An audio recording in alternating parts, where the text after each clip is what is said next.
la pire des choses que vous puissiez faire lors d'un oral de VAE et un oral en général. Je vais vous raconter ici des anecdotes de ce que j'ai vécu quand j'étais membre de jury, donc des fois précédentes, puisque chaque année, bon, j'en vis de nouvelles, on va dire, des bonnes comme on dit, mais ici je vais vous donner des anecdotes que je vais rester le plus discret possible évidemment, et puis surtout qu'elles sont assez anciennes. La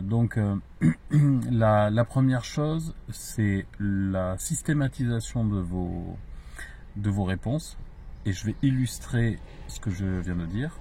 Et la deuxième chose aussi, c'est le fait de changer, de ne pas avoir d'avis tranché, et le fait de changer en direct devant le jury. Changer d'avis sur certains sujets, là aussi je vais l'illustrer. Donc la première situation, c'est donc la systématisation des réponses.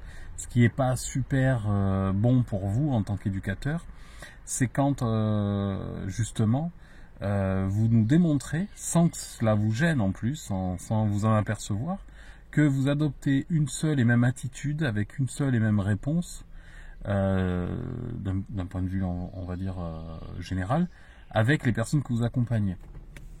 Donc ça, c'est j'ai pu l'observer lors un jour, je faisais passer l'oral, donc on était 3 membres de jury, et le candidat nous explique qu'il met en place des activités, notamment sportives, et puis il nous parle à un moment donné de quotidien. Et dans son quotidien, en fait, on s'est aperçu que, à travers dans l'écrit, et puis même à l'oral, il affirmait sans problème, sans complexe, que en fait il avait des réponses un petit peu comme sur un terrain de foot, un peu comme il donnait des règles de vie dans le quotidien, comme si c'était des règles du jeu. Et ça passait notamment par l'exclusion de certaines activités, l'exclusion de certaines salles de manière temporaire, parce que les attitudes, les comportements des personnes, des jeunes notamment, puisque c'était, je crois, en foyer, en fait, n'était pas forcément adapté, ou il était un peu turbulent, ou agité, bref.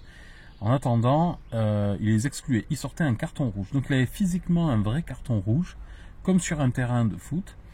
Et il nous expliquait que cette règle, comme elle marchait très bien sur un terrain de foot, elle fonctionnait aussi très bien dans le quotidien. Et sincèrement, donc sur l'instant, l'attitude qu'on a eue, ça a été de l'écouter déjà attentivement, de le laisser dérouler. On lui a justement posé des questions sur ça, sur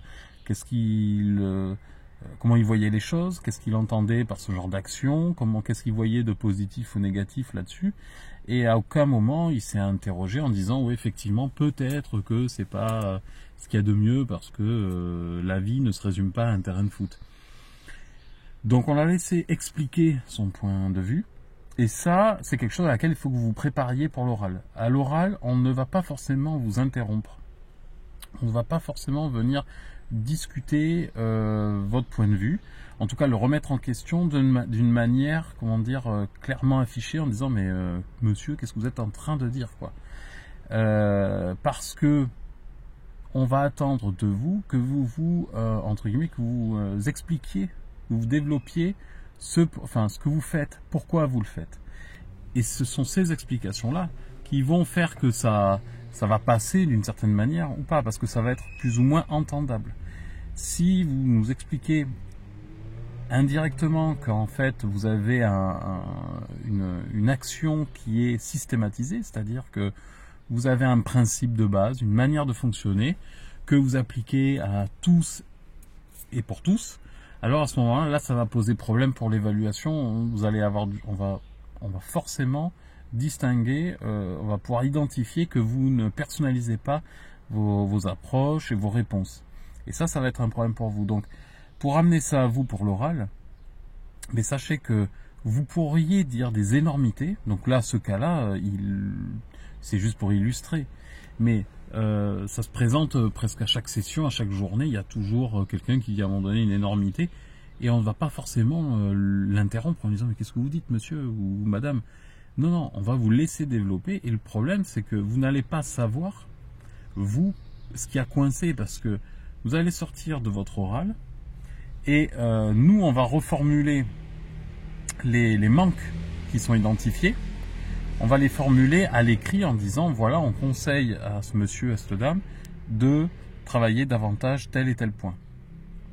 Mais ce genre de maladresse que vous pouvez faire, d'accord, elles ne seront pas clairement identifiées parce que c'est pas la maladresse en tant que telle qui va vous poser problème, c'est la démarche et c'est on va dire la compétence. Enfin là, c'est la contre-compétence d'une certaine manière, puisque ça va presque à l'inverse de ce qu'il faudrait faire. Donc, et donc on va vous le signifier à l'écrit en disant on vous conseille telle et telle chose, de travailler telle et telle chose, mais ça va être d'une certaine manière en plein et pas en creux. On va pas vous dire arrêtez de faire ci, on va plutôt vous dire faites cela. En tout cas, c'est pour vous dire que à l'oral, si d'une manière ou d'une autre, on vous pose des questions sur un même sujet d'une manière assez répétée, c'est pour vous faire éclaircir les choses. C'est pas forcément que vous avez dit une bêtise ou une maladresse, c'est que nous n'avons pas encore identifié certaines choses et qu'on souhaite les entendre. Et quelle que soit votre réponse, on ne vous laissera pas comprendre ce que l'on en pense. En fait, c'est à la fin, vous sortirez de la pièce et les membres de jury vont faire exactement ce qu'on a fait avec ce candidat et comme ce qui se passe avec tous les candidats quand il y a ce genre de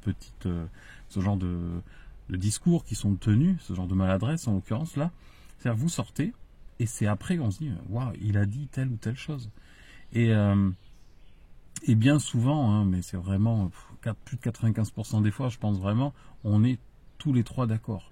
On est bien d'accord sur les choses. C'est pour ça que l'évaluation, parfois, vous ne comprenez pas ce qui s'est passé. Vous dites, j'ai validé partiellement, ou j'ai validé pas du tout, voilà, mais je ne comprends pas pourquoi. Dans la dynamique après de l'oral, il peut y avoir ce genre de choses. Donc, essayez de vous refaire le film de votre oral quand vous avez eu ce résultat qui n'est pas très bon pour vous. En tout cas, sachez ça, c'est que le jury, normalement, ne doit laisser rien transparaître. Et donc, vous allez pouvoir... vous avez ce stress-là en disant, je parle, mais en fait, je ne sais pas si ça va.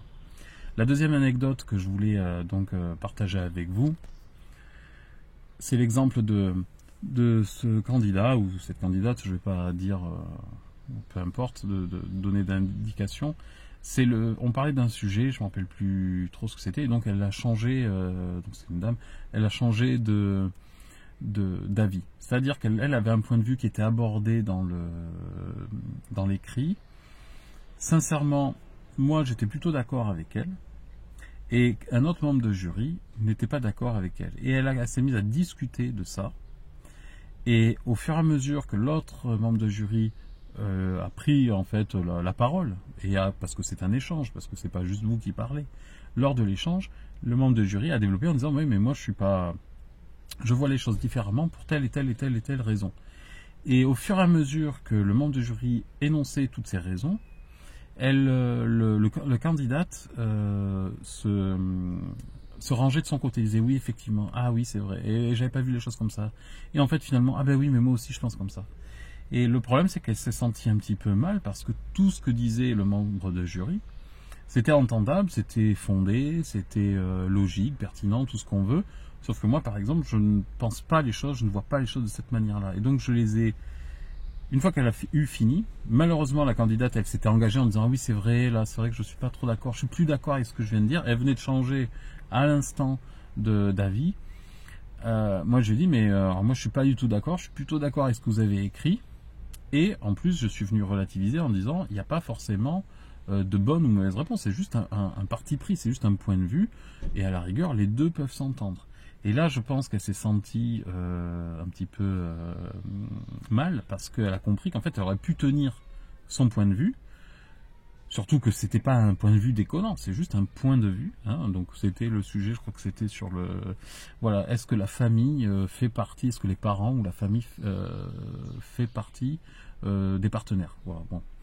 Donc la réponse, peu importe, c'est comme on le souhaite, hein, d'une manière, à partir du moment où on l'argumente, il n'y a pas de souci. Et donc du coup, elle s'est sentie mal, parce qu'elle a compris que, en fait, c'était une girouette, elle nous montrait quoi, qu'elle savait pas. Elle avait pris un parti, mais sans vraiment savoir pourquoi, et puis face aux autres arguments, qui n'étaient pas non plus super élaborés, c'était juste c'était les autres arguments, elle a changé d'avis en direct. Et ça... Je pense que ça n'a pas participé à ce qu'elle marque des points à ce moment-là, est-ce qu'elle valide certaines choses. Et effectivement, de mémoire, c'est quelqu'un qui a validé partiellement. Bon, c'était pas que pour ça, évidemment on peut pas juste ne pas valider que par rapport à ce genre d'anecdote que je vous raconte, mais en tout cas ça ne l'a pas aidé, ça c'est certain. Donc voilà, il y a des choses comme ça qui sont à éviter, des petites maladresses. Là encore, les maladresses, elles sont évitables encore plus à partir du moment où vous voulez vous entraîner, à partir du moment où vous êtes entraîné, vous avez fait un exercice d'oral blanc. L'oral blanc, c'est ce que je fais pendant l'accompagnement à l'oral, c'est hyper efficace parce que ça vous prépare à plusieurs choses, au stress que vous allez rencontrer, des questions un petit peu improvisées, enfin le côté, il faut que j'improvise, je ne m'attends pas à ce que il va se passer aux questions qu'on va me poser. Et cette petite gymnastique là, ça vous fait passer par ce stress là, et ça vous entraîne. Donc vous êtes déjà un petit peu préparé. Et en plus, on voit souvent des questions qu'après vous retrouverez le jour J. Et on a, non seulement vous avez répondu d'une certaine manière, mais nous on a fait ensemble un retour.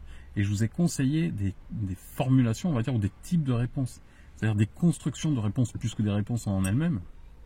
La plupart du temps, le grosso modo, ce que je vais vous dire là, ce que je retrouve souvent, c'est si je vous pose une question sur ce que vous faites dans telle situation, par exemple, et bien en fait, vous répondez la plupart du temps, voilà ce que je fais, voilà ce que je ferai. Et donc, dans l'oral blanc, on s'entraîne à dire oui, mais il y a vous, mais il y a aussi tout un contexte à apporter en disant, avant de répondre ce que je ferai moi dans telle situation, de rappeler que moi, en tant qu'éducateur, j'ai bien conscience de à quoi j'appartiens, c'est-à-dire dans quoi je suis inscrit en termes de loi, en termes d'équipe, en termes d'établissement.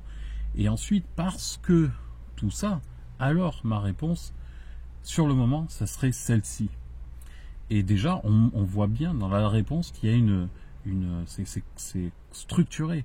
C'est-à-dire qu'il n'y a pas que vous, votre petite personne, qui fait quelque chose. Quelque part, c'est une partie de la réponse. La première partie qu'on attend de voir pour un éduc, c'est de savoir, de conscientiser, de dire, voilà, j'appartiens à ça, je suis inscrit dans ça, dans l'équipe, donc ça dépend de ce qu'aura décidé l'équipe avant, ça va dépendre du contexte, ça va dépendre depuis combien de temps je connais la personne, et alors, ma réponse, je pense que ça serait celle-ci. Voilà. En tout cas, voilà, c'est ce genre de réponses qui sont attendues, l'oral blanc permet d'aider à construire ça, d'éviter les maladresses, donc on a évoqué tout à l'heure, dans les anecdotes, et il y en a encore bien d'autres. Bon allez, je vous laisse, et puis je vous raconterai ça dans une prochaine vidéo. Bye.